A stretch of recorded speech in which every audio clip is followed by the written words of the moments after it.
We all want to help our kids, but we've got to understand the risks involved.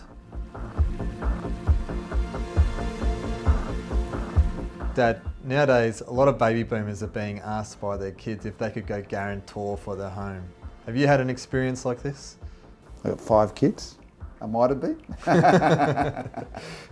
But let me just say, being a guarantor, there's a fair bit of responsibility, but you want to help your kids at the same time. So what are some of the advantages of going guarantor? Well, the beauty of it is you don't actually have to give any money to the bank. Okay, so they use the security of your home to help secure the purchase of the child's home. And the other thing is the child gets the home and their partner. It's a lot harder, and so you can see why as a baby boomer, you like to help your kids, but at the same time, it's a bit of a tug of war. You want them to respect the opportunity they've got and give plenty of output too to create that home.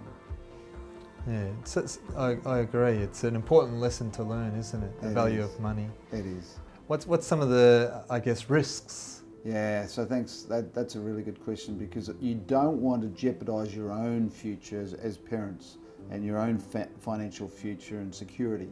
Because the last thing you want to be doing is relying on your kids later on because you haven't set up your own financial security. And so you don't want to be jeopardising that at the same time. You don't want to help your kids. I guess some of the risks are, these days mental health is such a big concern that if they're unable to work and that income stopped coming in, then the bank may come to you for the money. And I suppose that's our role, is to help clients understand, is it an option? Is it how much is it going to impact them? Exactly. And the other thing that they often get asked is to help with education. And we love education. The people we deal with people in education, and they love education for their kids. And often they'll get asked, oh, well, can you help out with accommodation or fees or cars and all that? And that again can jeopardise your own retirement, because you want to help them. You've got this tie, because education's so important. But at the same time, you've got to think of your own security and financial future as well. And in doing that, I guess if you've got 5 kids, if you offer something to one of the kids, you've also got to consider that for the other 4, don't you? Absolutely. I'm all into that, Dave. We're being fair all across the banner. That's really important to my wife and I, Janelle. We want to be fair, that's for sure.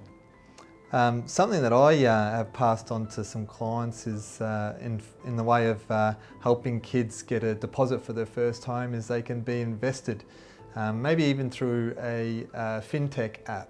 Okay. You can find these on your phone, and it allows you to invest incrementally over the years to build a portfolio that can go towards paying a deposit on your first home. And that's a good way to save for the kids' education.